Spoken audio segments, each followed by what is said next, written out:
Welcome to Faith, Purpose, and Freedom, where we share real hope, real stories, and real inspiration. I am your host, Kayla Roth. Today, we have the honor of having Miss Katie Hurd with us. She is a speaker and coach for our young adults, high school age and into college years. She helps them really understand life skills, and helps them build up to be successful young adults. Welcome, Katie. Thank you so much. I'm happy to be here. Yes, we are happy to have you. So, first, let's just share a little bit of what led you. I know you were working in the corporate world first and kind of moved. So, let's just hear a little bit of what brought you to doing this work.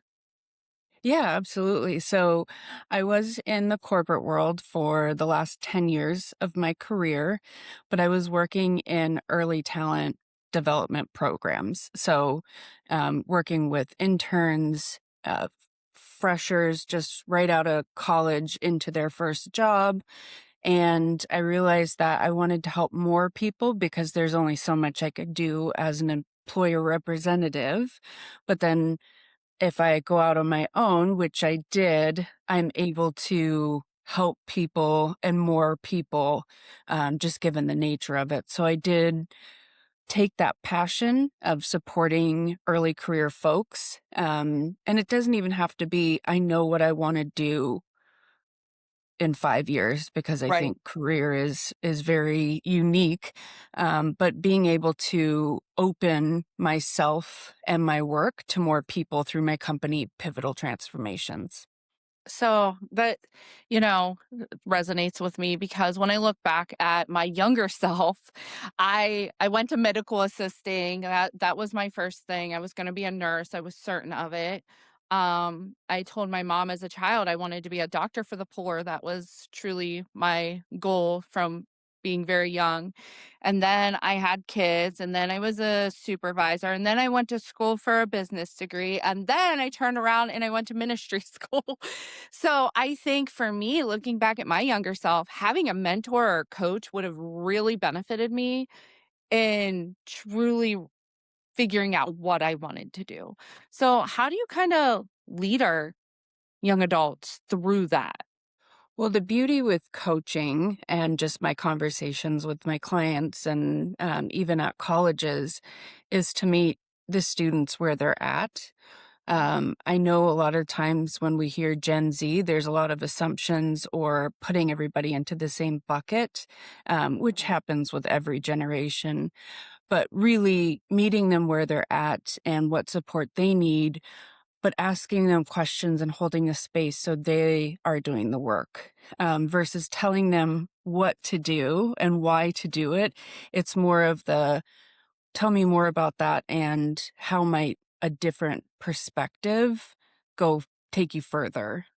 So it's more of if somebody's struggling, being an introvert as an employer, a lot of my work focuses on the human skills or interpersonal skills that have kind of gone on the back burner, especially with our digital environment and digital world.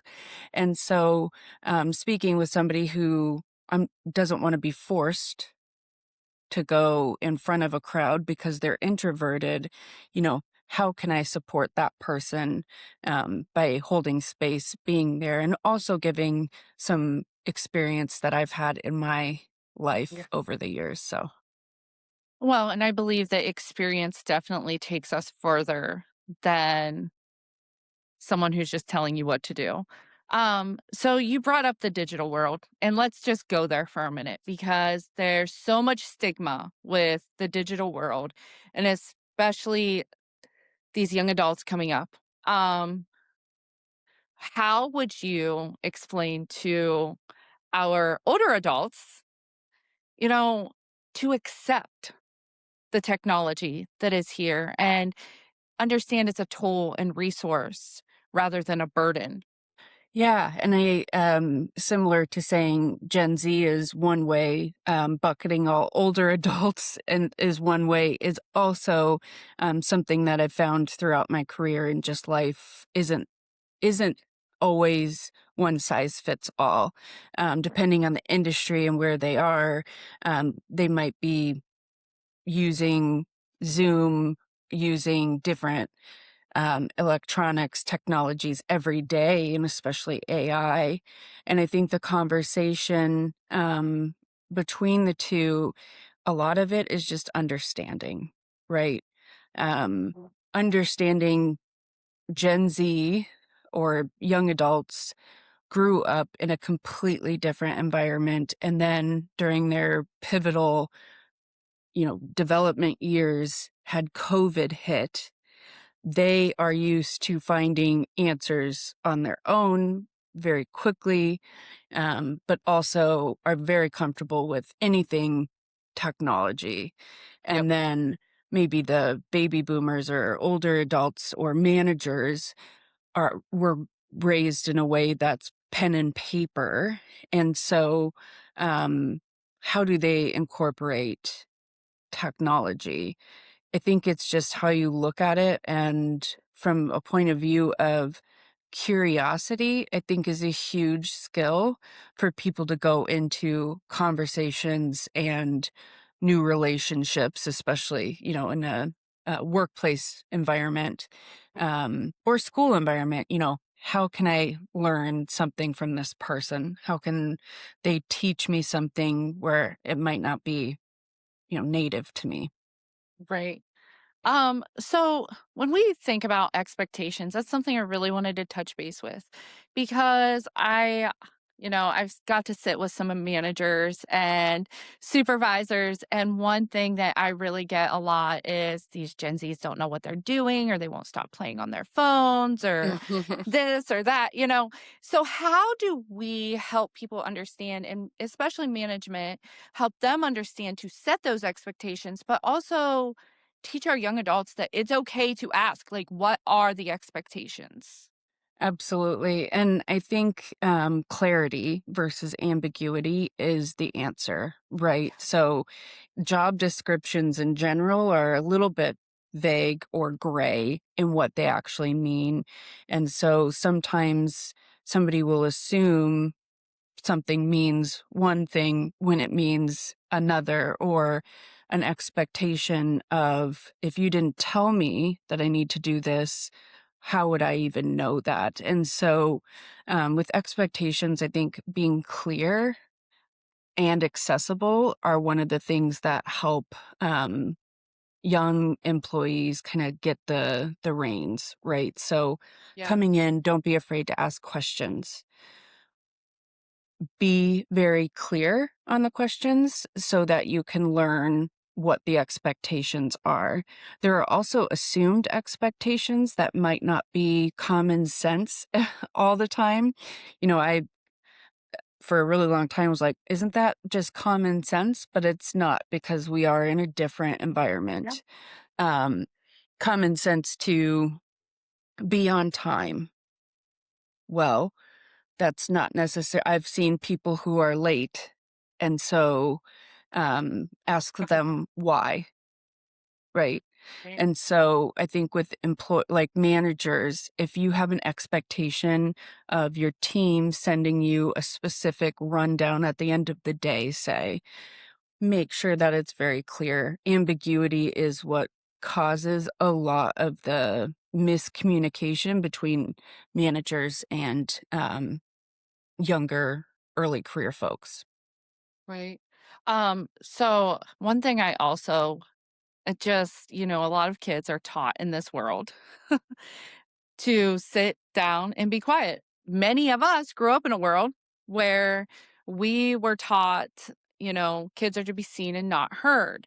And I feel like that plays a huge role oftentimes in our kiddos and our young adults, our youth, just knowing that it's okay in a workplace environment to ask for help. It's okay to ask for help anywhere, but how would you redirect that? Well, I think the understanding and being okay with asking questions isn't always easy, because somewhere along the line it's associated that if I ask, it means I don't know and might come across as not capable. But really, what the truth is the more questions you ask, the further along that you'll be able to go with that, you know, your job, your success. I was certainly raised with the be seen, not heard kind of philosophy, and I'll go into a virtual meeting and not be the loudest voice in the room, right? How can I then get ahead if that's my natural? I like to listen and observe. Right. Um, and that's okay too. And I think people who are introverted or try to force themselves into um, what they might think they need to be in order to be successful um, hurts them. Yeah. No, I agree. Um, Another thing I just as a mom, I caught myself doing is it was easier for me to do it than to ask my child to do it because they weren't gonna do it my way. And I really had to step into, of course, they're not going to do it my way. They don't know how yet. If I don't teach them and show them properly, how can they? And I, at one point in my life, would get so frustrated. My oldest, God love him, he's my best friend today. But I would say, can you vacuum that floor? And I promise you, he was the world's slowest vacuumer. However, I would find myself frustrated that it was taking him that long, and then I just do it myself. And I had to really train myself and learn, like, in order for them to learn, I have to give them the opportunity to learn. How would you advise even adults or parents so that we can raise up a successful young adult? I think, patience is a really key thing. And also understanding that no two people are identical. Yeah. Um, because even as you were saying that, if I am from a younger generation who you say, I've been in a room where I've been talking about a policy or something, and the early career professionals look it up and are like, okay, I already know that. Whereas some companies or cultures have this old way of Yeah. doing things, and they have to also adapt to what's the norm in today's world. And so when it comes to parents, I think a lot of the time, I think fear rules a lot of how people operate.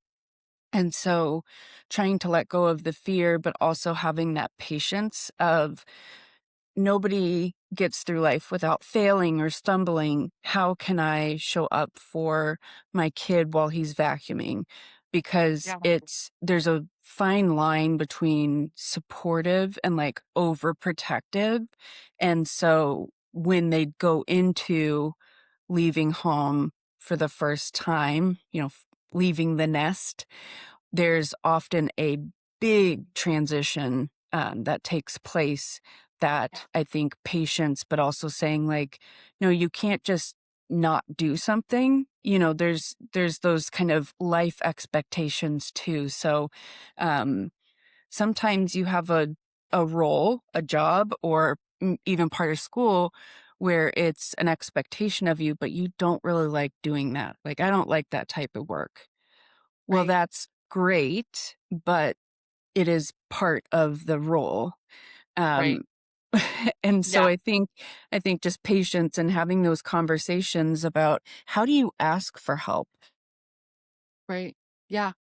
And, I don't know, I was just thinking of this. My son is 19 today, blessed me with my first grandson last month, love him. Oh, Um, and, congratulations. thank you. I've had a couple parents say to me, like, "How do you do it? Like, why does he still call you?" Well, I wasn't always an amazing parent. I wasn't. There were things we went through to get to where I am today. And my kids now come to me about things I could live the rest of my life without ever knowing. But Right. the one thing I want to encourage every parent, and I want you to tune in however you'd like on this, is give your children space. If they're angry, let them come to you. I mean, we have a closed door policy. We close the door. Whatever you say in this time frame, will never be held against you. You're mad, you're angry, yell, scream, get it all out. If I allow them to do that in a safe place with me, they're not out there in the world doing it. They're not on social media posting whatever kids might post. Right, right. And so I'm able to kind of then redirect that, and we're able to talk through it. Okay, your emotions are valid, your feelings are valid. And I feel like so many kids are just told it's drama and shut down, and they don't end up talking. My oldest has moved out and he calls me 7 times a day. He tells me everything he's doing. He calls and he asks me for advice. So, how can we allow all kiddos and young adults to get to that point so that they are getting that adult direction rather than making choices that maybe they're not thinking of all sides yet? Yeah, and I think, there's probably a lot of a judgment in that space, right? Between Mhm. parents, between kids. And the important thing that I'm hearing is that there's a pause before, reaction. So if there's a need and you feel the need to, um, blow your gasket or just be offensive or just no filter, um, the best course of action is to pause. Maybe there is somebody in your home, your parent, your sibling, where you can vent and have that be a place where it doesn't go out to the broad public because on social media, what you post is there forever. Mhm. um, and I think, when I was growing up, I didn't have social media. And so I think that's a big part of how people, how we get to know other people through digital creators or here's a vlog about about me. But I think it's really important to have support. If you're not getting that in the home, I think mentors, and just somebody that you can talk to, that's kind of your safe space. I don't think judging other parenting styles or other kids' environment, but more of the tolerance and love Yeah. and patience. Those are the 3 things, and I don't think I keep mentioning the digital world. I'm not anti-digital, but I think that some of the things that we've lost because everything is so immediate gratification is the power of pause and even just the patience and tolerance for others. A friend of mine made a post on Facebook the other day, and she said she hates cell phones because she feels like her teens, they come home, they go to their room, they're on their phones, and everybody's just on their phones. And she's like, I'm just going to sit in my hammock, I guess, and read a book. And my heart shattered for a moment because even we, as a house, it's so easy for people to resort to that. And it's so important to have that time Right. where you are just communicating as a family. And one thing that I've started doing is we do 2 nights a week. We have a conversation in our living room. Everybody's in the living room and we do a Bible study, but my kids get to be a part of it, and they get to tell me what they're taking from it, and then we set goals, and we have a family group chat that we text into and how we're doing, and it's really helped Mhm. just that connection and us all communicating a little bit better, but communication has lacked because of the digital world. Yes, and I have seen that everywhere. Cell phones and what we can get and connect with them is a pro con. There's a lot of positive that comes with the cell phone. But again, at age 14, if you have this immensely powerful device, it becomes harder to put away and Yeah. look up and look somebody in the eyes. And even I say that like Oh, that's good. online, I can very much tell if somebody's, looking at their phone or distracted. And I think those are the social pieces that are maybe some lost art with cell Yeah. phones, because if the power goes out or the grid goes down, whatever you wanna say, I think there would be huge panic because we're so dependent on these cell phones. But I love family, like game nights, or having one night a week where it's family dinner where everybody sits together. Because if it's just everybody's on their own, quiet reading, looking at their phones, there is a big miss of what's going on in your environment and in the Yeah. world. We can be anywhere we want in our phones. And often that's filled with the negative. So, if you look at news and that's what you're doing 10 hours a day on your phone, the child or 14-year-old, say, is more likely to kind of be anxious and fearful, depressed, than to realize that Yeah. I'm grateful I have a family around this table. Right.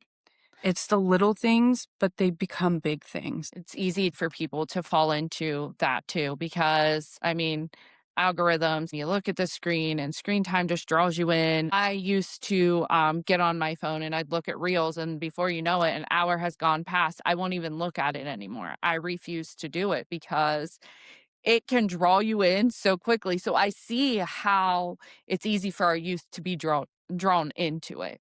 Um, what would be your take on video gaming? Personally, when I was little, it wasn't the same as it is today. I heavily played video games in my 20s. And, like, one of them was Call of Duty. And I think, like, depending on the age and the amount of time spent on those games, um, it can go in a positive or negative way. One is you can have a friendship or relationship with others if you're playing online, right? Right, Um, and that's a neat thing. But if you're only exposed to, violence and those types of games, and that's all you do other than look at your phone and maybe go to school, that's not conducive for creating that potential, right? Like, right, where do you go from there? So I think balance is another big thing, along with, the patience piece. Having a balance is so important, because if I used to spend a lot of time doom scrolling, is what they call it, right? yep, Or playing video games to I know that there's people who play games to escape what's going on in the room behind them, right? So how are we using these? If I set boundaries or balance my time, and understand what I'm doing, I think that that's very powerful. And so to say, okay, you can play video games for an hour, but then I want you to go outside for an hour, or like right. do something like just try to balance it. Yeah. And then the youth or the child is also getting the experience of, there's things that I don't want to do or don't like, but are important in my development, right? Right. So whenever you look at the young adult that is, first year of college and they don't have a parent breathing down their neck anymore. And so they kind of have no rules, and that's exciting. How do we teach them to prioritize their time? I think that's a great question. And from my personal experience, I was a B student in high school, right? And then went off to college, which was 6 hours away from my parents. Um, what I experienced was it's trial and error, right? Um, I knew what I should be doing, but sometimes I was like, hey, nobody's gonna Right. kind of understanding like what's appropriate and not. I think time management, there's so much research and content on try this way or this way, but it really is what feels right and makes sense. So I do think the Yeah. first semester of freshman year of college is a huge one for learning how to live outside of the nest. And that's even if like you go to trade schools or you're just working Yeah. the first little 6-month period, 6 months to 12-month period is a learning curve. And I think we can provide resources on here's what worked for me in terms of time management. But part of it is turning into an adult and seeing like what fits. And if school, college isn't a fit, you find that out and say, I don't want to be here. But then there's also, um, is it worth pursuing, or is this just an uncomfortable period that I don't want to be in? Responsibilities with nobody managing that you meet those responsibilities. Right. So, talking about going into college in that first semester, how do we help our students get ready to have a roommate? That's a great question. And I always reflect back to this because I think right now there's different um, tools, digital, where you can meet your roommate or interview people and Mm. really see if you're a good fit before you move in together.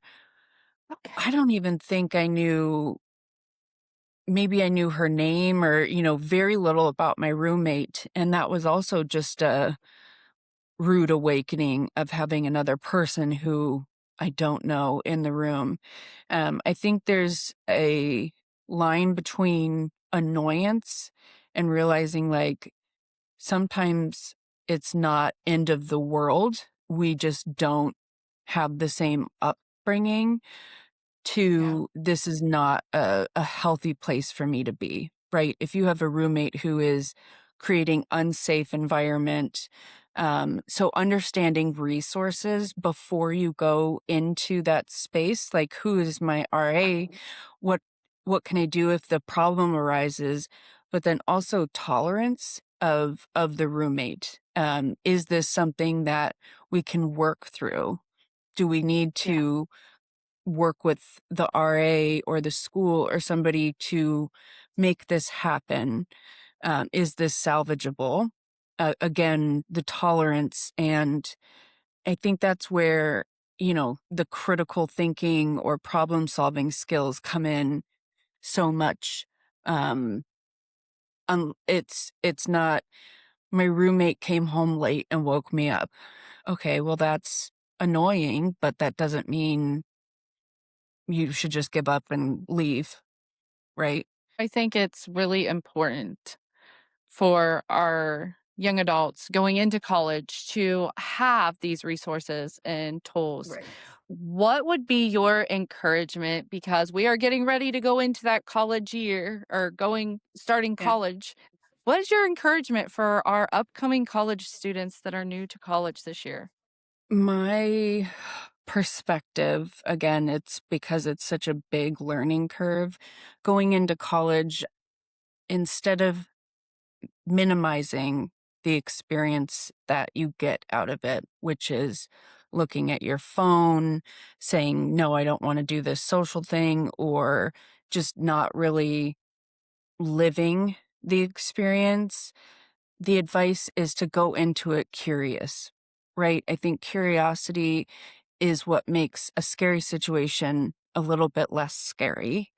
Yeah. Understand that it's going to be a lot of firsts.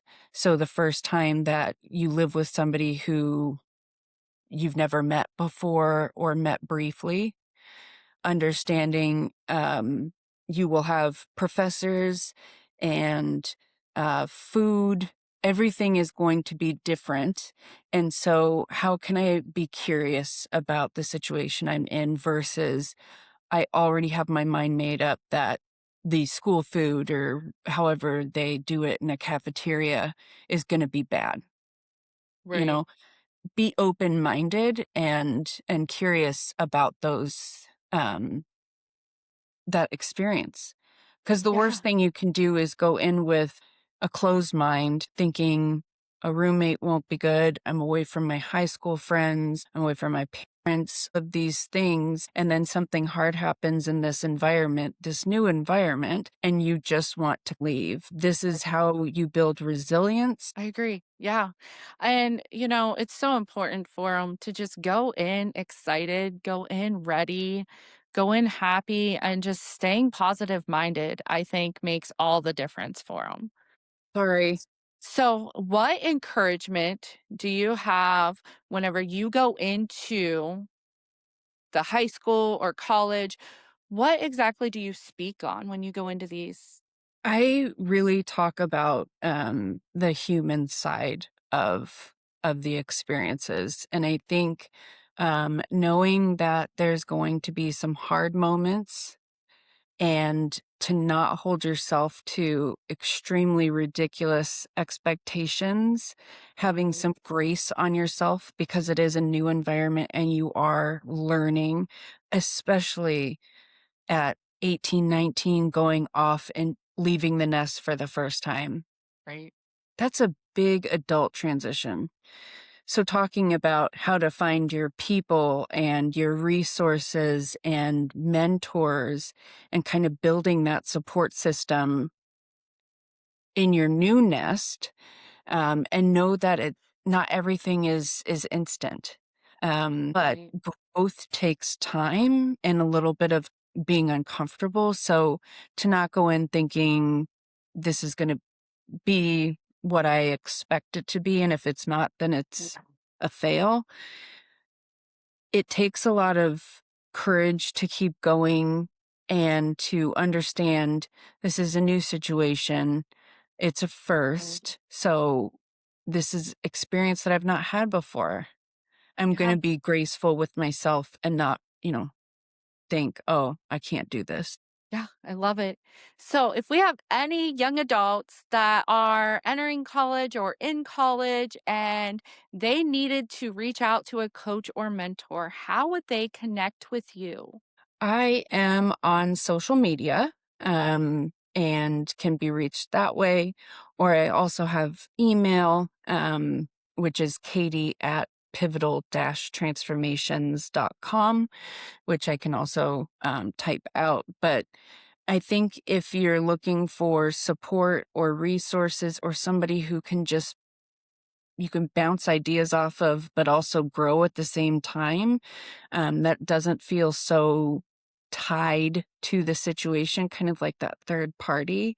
I think it's a great opportunity to look for resources. Does the college provide resources or the workplace provide resources that are there for you, who might be a good resource? What is available?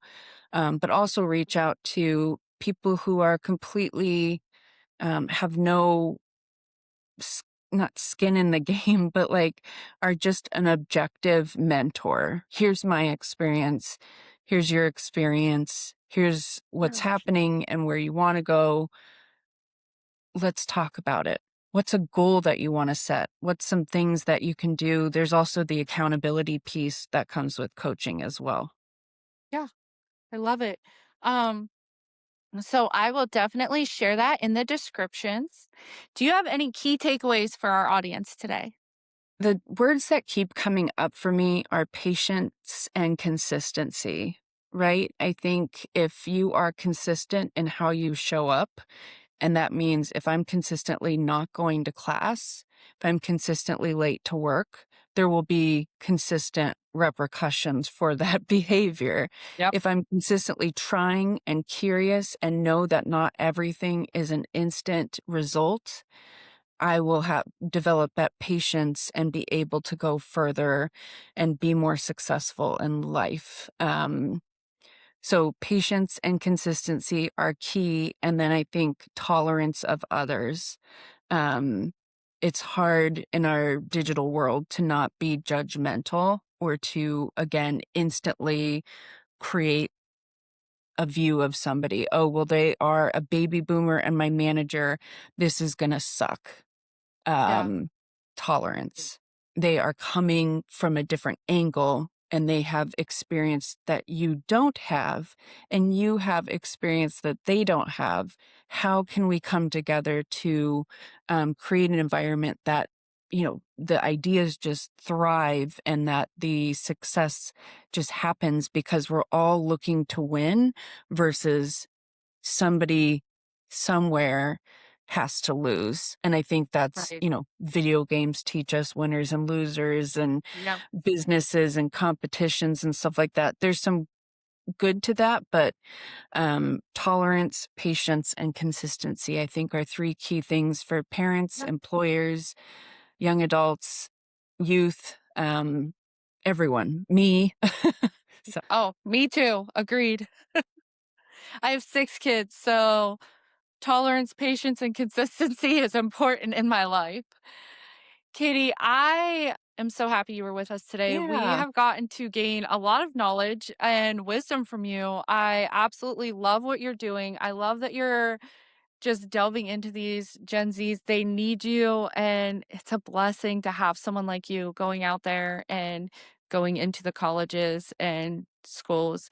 If someone would want to have you come in as a speaker, would they just reach you via social media and your email also? Yes, and I can also put, a link to a form or just, my site where you can Perfect. go and learn more about what I do. Um, I will say one oh, I forgot. Forgot. I will share the description, or in the description, the contact information to contact Katie and get with her. Thank you so much for being with us today. It was an honor. Thank you for listening and tuning in today. If you look in the description, you'll get all of the information to connect with Katie. It has been a blessing and stay blessed. Thank you so much.